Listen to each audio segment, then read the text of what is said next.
Good evening, everybody. It's a beautiful day here in sunny Indiana. We are in Flora, Indiana, here in a beautiful town hall. Jamie, we are just 3 days away. I know, but do we look like it? Because we're so excited and our team is full of energy. When we talk to people about being on the trail with 3 days left, they look at our team like we should be exhausted. Yeah. But we're not. No, even some of the other teams, I've walked around like, are you in there? Are you, Are you in there? are you in there? It's go time. It's happening right now in Indiana. It is happening. Along with a majority of the other states will also be holding their primary elections on this Tuesday, May 7th. It's an exciting time. Lots of things happening, especially in Indiana. We just got word that the Link 101 project has been stopped. That's a huge deal. Link 101, do you want to expand on that? Indiana, let's go. Let's go. Link 101, yes, this was a very difficult, you're going to hear bells ringing in the background. By the way, you're in the midst of a telethon, so welcome. This is a grassroots movement, and we have been operating on less than $75,000 through this entire primary election. And the reason why we are doing so well is because dollars don't have heartbeats, people do. And so you are right in the midst of our team. We have brought everyone together that is really administrative in nature. Some of our gatherers have decided to join us today, and we are reaching out all over the state of Indiana. And our goal is to raise voices, because voices talking to other voices is where you raise the vote count. So that's the beauty of being in the state of Indiana and being in the United States of America. It is our voices being heard as we express our voice at the voting box, but also to one another. That is how you win elections, and it's certainly the grassroots effort. And so you will hear, as we go through the day, the binging in the background, and that is our 12 Get 12. That's people jumping on board and saying, you know what, we're in. We're going to get 12 more people, and we're going to tell them to tell 12 more people. That's the encouragement. Don't stop it just at that one spot, but keep going. So yes, Link 101 is great news. We had been there. There's so many people fighting for their farms and their homes in District 9, where the governor had said, the current governor, that they would spend $200 million towards that highway. And it was Chump change. Yeah, to the... to save 6 to 8 minutes. Those are an expensive 6 to 8 minutes. Those are expensive minutes. And it was not what the people wanted. They were having to give up their homes. They were in distress.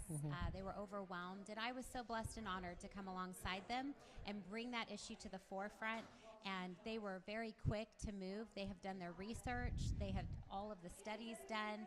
They are great residents in the state of Indiana, great citizens of this country. And so the pressure worked, and on a couple days ago, we had the state announce that Link 101 project was shut down. That's how we're going to do it in the state of Indiana. People ask all the time, well, what if you don't have the General Assembly? No. We the people elects government. Government goes in. They do their job as we have asked them to, and if they don't, then they get fired. Like, it's we the people. It is not the elite government over we the people. No, that is not how it is. It will not be like that in Indiana. The power belongs in the hands of the people. It's the safest there. And I always say, if the people choose the Lord, our nation will see revival. So what a day with Link 101. What a day. And it's interesting because many don't know the position of the governor in Indiana is a little different from other states, in which one of those things that we don't have is line veto power. So in Indiana, the governor's role is really to speak broadly for the Hoosier people and talk about the issues, kind of putting that pressure on the General Assembly. And you've done that without even being in office. You gave that transparency. You made that problem known. And then once the people started going, oh, yeah, down there, that shouldn't be happening, the state pulled right out of it. So I commend you for that. The Link 101 group, thank you for doing all of your research. Now we want to get Now is the big one. Yeah. Well, we've got more to get. Commissioner Lawson is here. He's the current commissioner in Boone County, and so we just want to have him come over and join us for conversation. It would be awesome just to get his thoughts as we talk about his race and what's happening in his neck of the woods. Yep, so we'll be right back with Commissioner Lawson.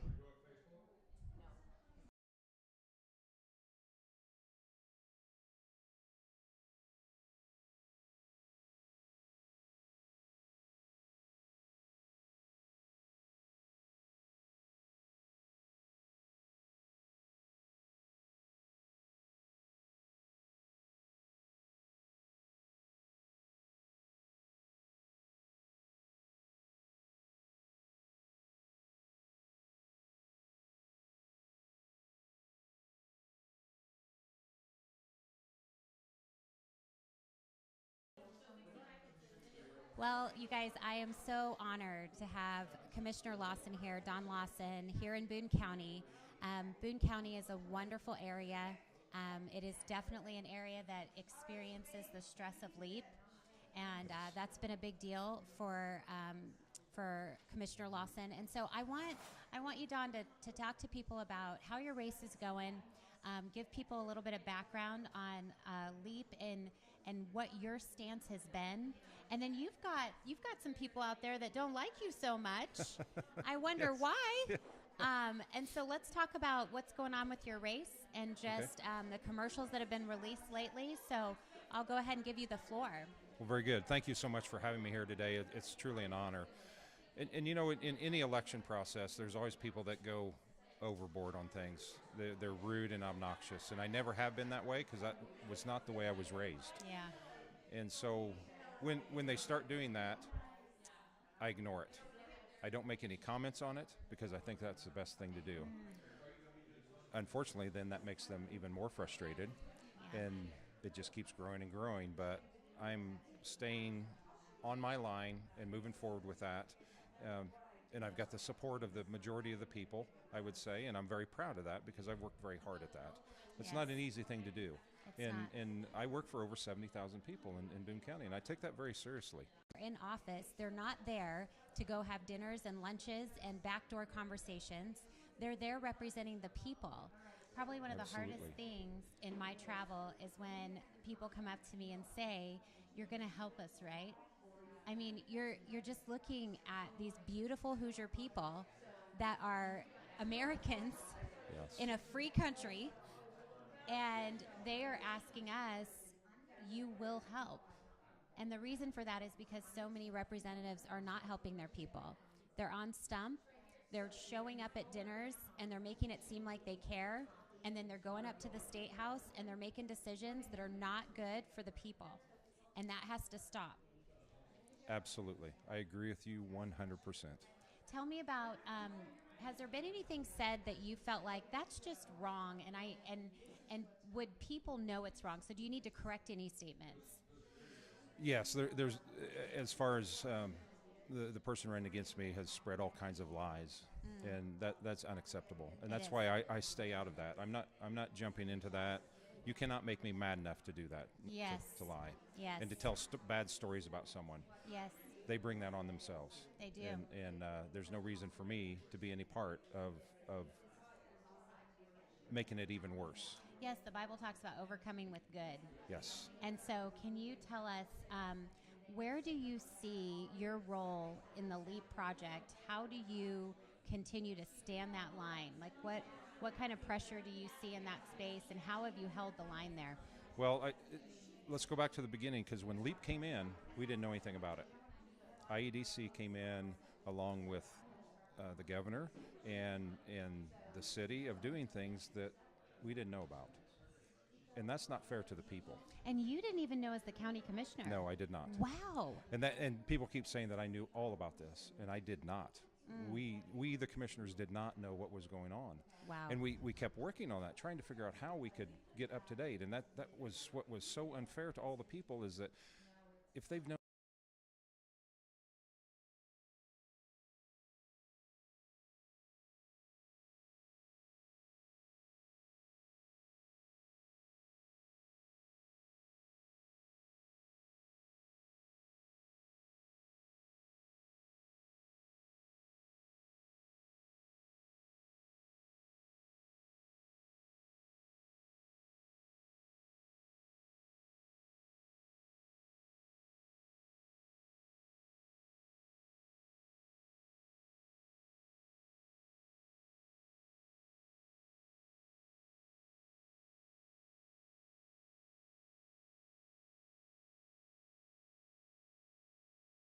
especially ones that are nearer to water. Yes. You know what Yeah. I mean? Like, Yes. hello. Like, Gary, Indiana. I mean, Exactly. we're over by water. Like, why wouldn't you use that area that's over by that water to bring a company that's going to demand that much water? And so I think that it's important for Hoosiers to understand that you do not have to commit yourself to people that are constantly barking at you and telling you that Indiana has to expand and turn into Silicon Valley. When you court billion-dollar companies with your billions, then they come and they bring their lobbyists and their ideology. And so you have to ask the question, are they going to see Indiana the way that she is and continue to promote her growth as she's made to be? Or are they going to try to change Indiana to what they want Indiana to be? And I think it's clear it's a matter of fruit. Like, this is not a mystery. They're telling you to your faces that they want to bring in. I heard that they even talked about the building that they wanted to bring in Boone County. I heard that it was a radically tall building. The height that they can build to, I heard it was like 300 feet or something like that. Way over what the permits will let you do. I mean, the Statue of Liberty, I think, is around 365 feet. So just so for a little perspective, can you imagine a building that tall sitting in the middle of Boone County? You know, earlier when you talked about that, there's other cities that have the infrastructure there. They've got the buildings, or whether they've been torn down because of the companies went out of business, but you've got all of the power, everything you need right there. And I know that we're a donut county and we're the slowest growing one. I'm thankful for that, but I do like progress. My job, my real job, is agriculture, and we farm. Yes. And so to look out the windows here and the drive up here to see all of the agriculture that's around here, and we're taking that away, and that is so important for us to be able to survive. Yes. We make food. Yes. We grow food. Yes. And without that, we cannot survive. Yes. And just by taking out those acres, whether it's in Boone County or it's Clinton County or across the nation, that drops our supply level down more and more every year. And that really makes me worry about where we're going with this. Yes. Because agriculture is so powerful and so productive that we have got to keep agriculture as a priority. Yeah, I think that there are just common sense things that we can understand as just humans, right? That food and water are very important. And Yes. so why we would continue to try to take away land that is being used to produce food, it does not make a lot of sense to a lot of people, especially in the Hoosier state. One of the A little bit. just a little bit, and we like that because in a country that's topsy-turvy, you need people that will stand and not be Absolutely. moved. And so in Indiana, we appreciate our farmers. What I can tell you is I have enjoyed that when I've spoken to our farmers about, hey, I need you to come alongside and work with me in this vision for Indiana goodness, because I need that wealth of wisdom to pass on to the next generation. Yes. I need some out-of-the-box thinking. We want to be a state that is not just for our agriculture, but we want to be the best at it. Absolutely. We want to be on the Yes. cutting edge of agriculture. Do you guys see the difference there? The difference between saying, let's take off the first foot of all the great topsoil and saying, no, let's be the very best in agriculture.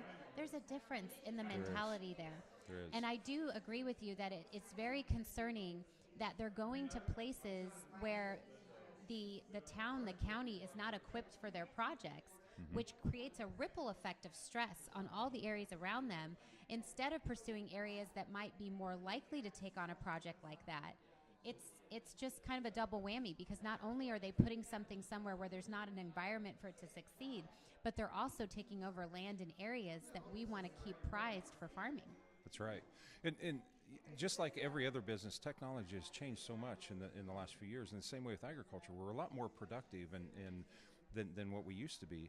But still, you have to be careful of that, because a drought Yes. can wipe out the crops. Yes. and it wipes out the families. Yes. And you know, I'm the second generation on our farm, and I have the fourth generation there too, 2 grandsons. So how do we continue to, and you mentioned this earlier, is that we have to pass on what we've learned. Yes. The only way I could do what I do now is because I was taught by my Yes. parents of how to do that. And my wife and I, Tammy, have passed that on to our daughter and our son, and we're passing that on to our grandkids also. Yeah. Move on in that direction. Yes. You don't The want to slack mentoring. off. Yes, the mentoring, the passing on, generation to generation, Yes. that has to be the priority. And I think that we're seeing that more and more. We are very honored to have Commissioner Lawson with us today. I know that you've got another event I that do. you're going to right Yes. now. But I so appreciate your willingness to come here and to say hello, that obviously support Commissioner Lawson. He's got the support of the county, Boone County. But this is what I want you to do, and this is what he wants you to do as well. Go vote. Don't Yes. just support in your mind and your heart with your family, but tell your family, go get 12 people, tell them to get 12 people, and get to the polls and make a resounding no to the things that are not good, and yes to overcoming with good. And that's what Commissioner Lawson represents. And running for governor here in the state of Indiana, I represent that as well. And so thank you so much for your commitment. Thank you for allowing me to be here today. Thank you. It's an honor, sir. Thank you.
Transfer, and we're back. We are live with John Jacobs. John Jacobs. So wonderful to have John. Hi, John. How are you?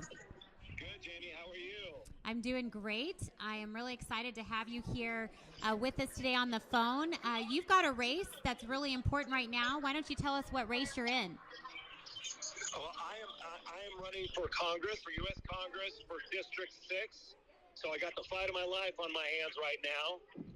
Yeah, District 6 is a very active race. There's a lot of people in District 6.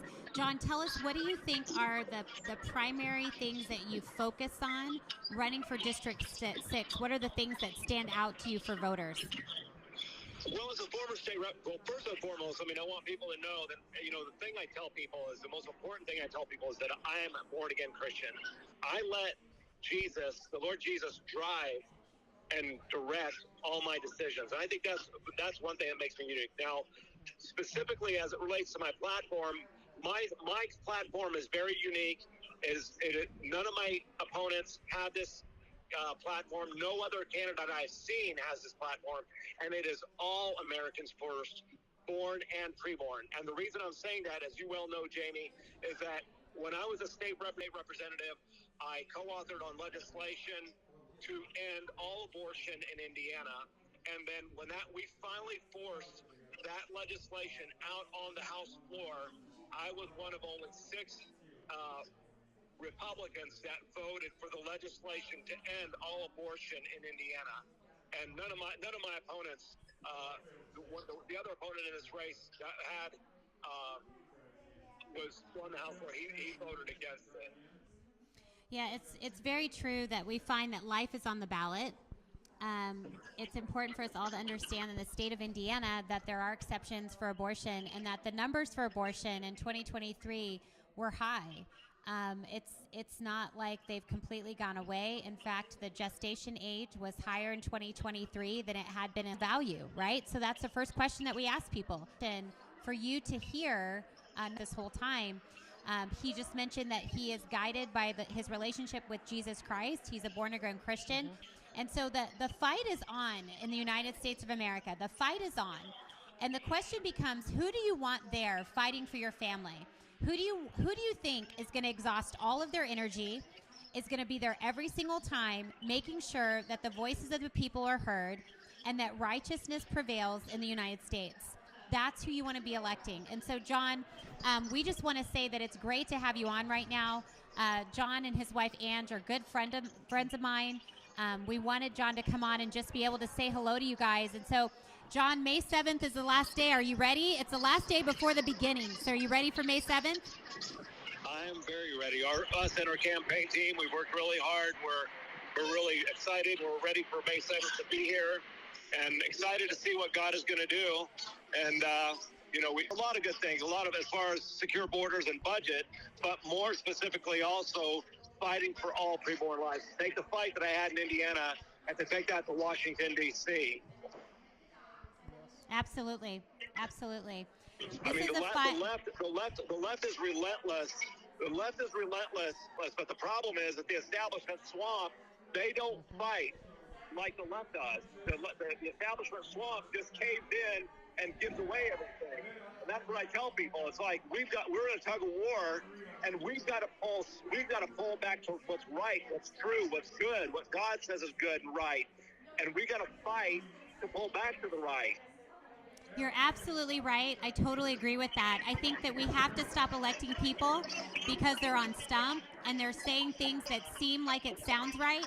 And you have to start electing people that have a backbone and a belief system that's going to be the number one thing that guides them in their decisions. Listen, whenever people go into office, they are putting forth laws that affect your families. And we feel that now in 2024 more than we ever have. And so we need to be a people that gets out to vote May 7th. We tell people, tell 12 people to tell 12 people. Listen, it's not time to sit around and just do what's easy. It's time to work hard. And so John Jacob is here.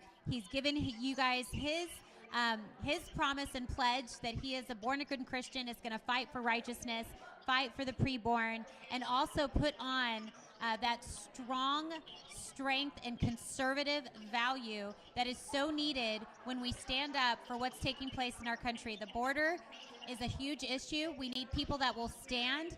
There is a common sense reality that we need to have that border closed and we need to have that border fixed. We need a wall there because we need borders in our country. And so these are conversation pieces that are so important to not just be something someone's just doing on stump, but something that you can see people standing for and being willing to put the fight on. That is the difference. It's conservatives that want the backroom conversations versus actual conservatives that are willing to fight. And John Jacob is a conservative that's willing to fight. John, thank you so much for being here. We really appreciate your time. Thank you, Jamie. You know, one thing I want to close with this, if you don't mind.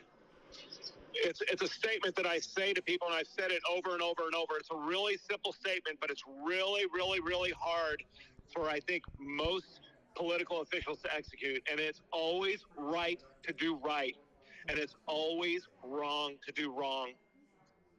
That's right. It's always right to do right, and it's always wrong to do wrong.